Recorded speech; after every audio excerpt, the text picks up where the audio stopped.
First class event. And, I had a chance to talk with a couple of people in the back.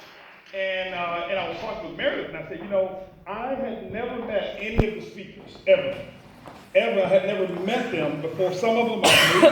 But yesterday and today was the first time I've ever met them. And typically when you get in an environment where you've never met the people, the only thing you have in common is this network marketing business.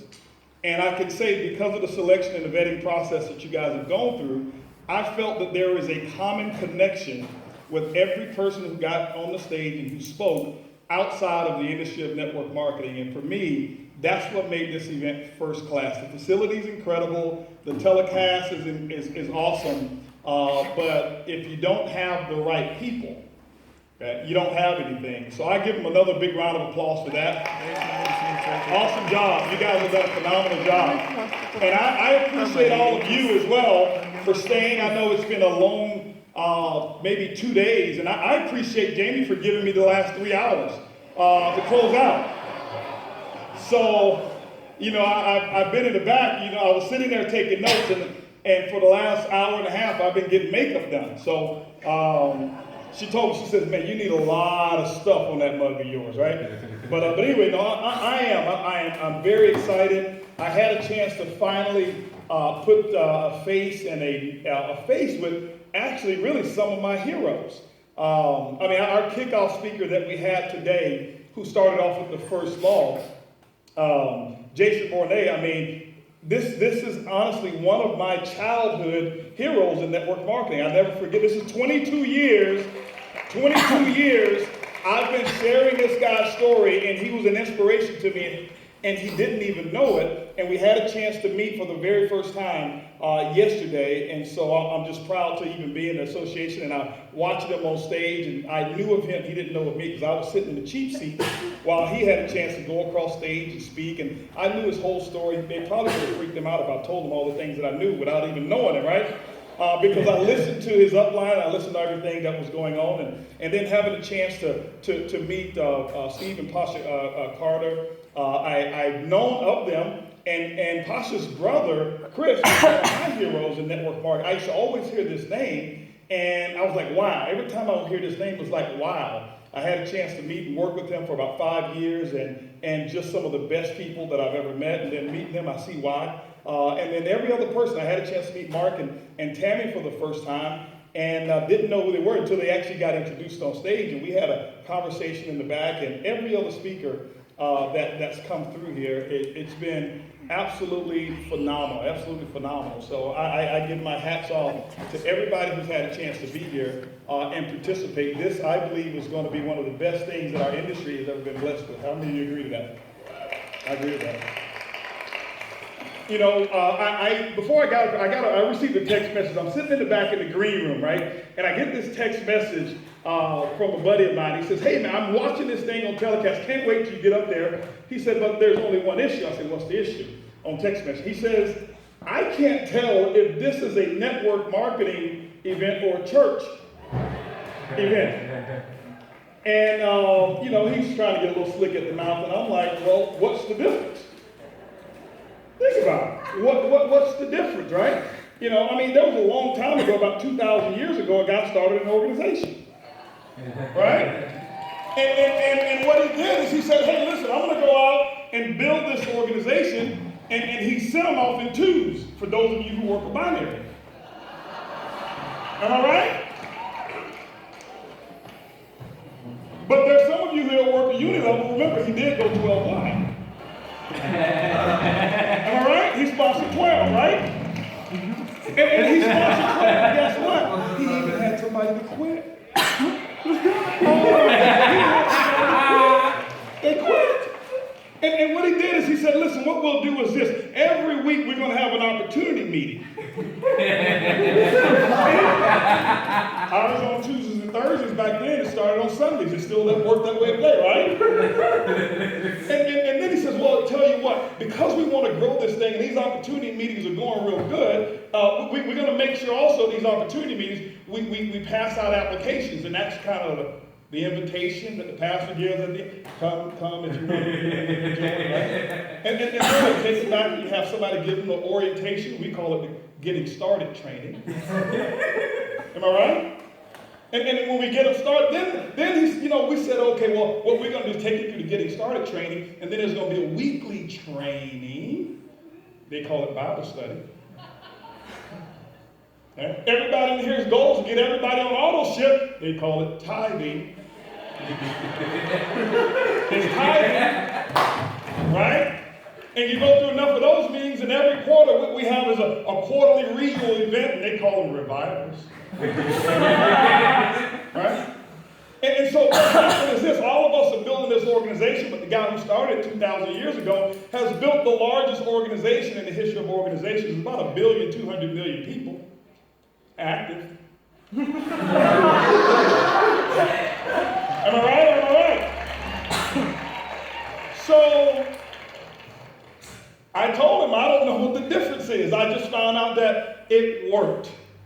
It actually did work. And so today, with all the speakers, and for those of you who are watching from home, number one, I applaud you as well. You've got some endurance as well. I applaud you as well. And I know this is going all over the entire world. And I had a chance to talk with Nate. He was just telling me a little of the secrets of what it's going to be in the future and stuff like that, a little bit of the vision. It's amazing that when you just take that little ripple effect of what happens from that first drop, how big it actually can get. But this wasn't a little drop. I think this was a boulder that was just dropped in the middle, and it's going to go out and multiply. Anybody ever heard that word, multiply, right? It's going to multiply.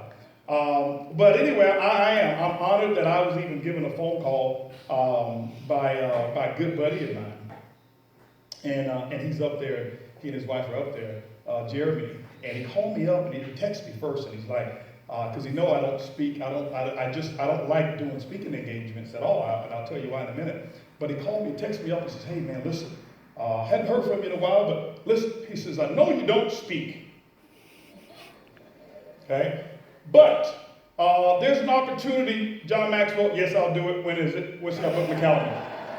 That's kind of how it went, right? That's kind of how it went. And so I'm honored to be here, obviously, to share a platform with all of these great leaders and speakers that we have, and obviously John Maxwell, and the purpose for which he's actually doing his business and doing what it is that he does. This for me is incredible. I don't speak. I don't accept speaking engagements because and I'm not against it. I'll be honest with you and tell you my biggest reason. And some of you won't believe this. You have to ask my wife right here to really validate this, because she won't lie for me. She didn't even lie when the creditors used to call. I say, "Honey, tell him I'm not at home." She said, "Well, he told me to tell y'all he's not at home." But anyway. But I honestly, I don't do it because I don't like speaking. This is one of my biggest fears. One of my biggest fears is speaking in front of people. Still to this day, it's one of the biggest fears that I deal with. And people say, "I can't believe it. I can't believe it." And I'll tell you this: just because you're good at something doesn't mean that you're not afraid of it. Okay? And I don't consider myself to be so great or good or whatever it is, because I don't speak from a plan. I watched everybody up here, and honestly, I was in awe. And I'm sitting there taking all of these notes. Yesterday, I took 14 pages of notes. Today, I haven't even counted the number I took, because I started taking notes on my phone because it said no photography, and I was taking notes and taking a picture of my notes yesterday. But I'm sitting up there and I'm amazed at all of the different speakers who come up, and I'm watching them talk about how organized their life is. And I'm watching them talk about how they have a 1, 2, 3, 4, 5 step to success with this, and how they get this together, and I'm sitting there like, am I just lucky that I made money in this? Because I'm like, I can't do what it is that they do.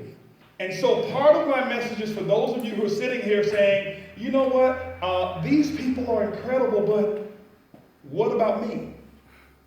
What about me? How can I get on the road to personal development? How can I grow my organization and change things up as well? How can I do that?" And so my message is for you as well, because if I had to have my life in order, if I had to wake up and knew exactly what I was going to do today, I'm not saying that's bad. I think it's great. I just can't do it.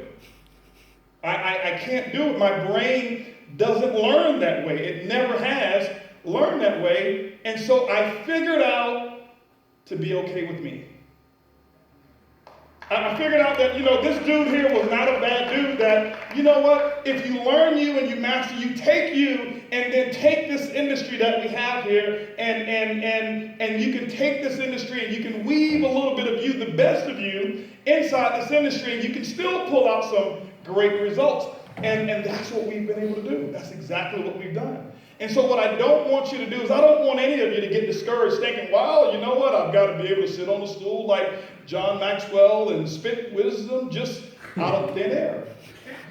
I can't do that either. And you don't have to be as smooth and as debonair as Jason was as he delivered his talk. And you don't have to have the confidence, and I'm missing the first name again, I'm sorry. Becky, and I'm standing up here like Johnny's created a new law called the Law of Confidence, as she spoke. And I watched one of the most important talks that I thought that was delivered today by Jordan and Christian Kemper. I watched them on the stage, and how many people would have the audacity to go up to 100,000 people and say, I cross-recruited. Right? Because, see, we're all sitting on these secrets in here, right? Everybody's got all these secrets that we're sitting on, and we try to get in this business, and guess what we want to do? We want to get on this stage, and here's the perfect me. If you be perfect like me, you can make money. That work that way. We've been doing this now for a few years.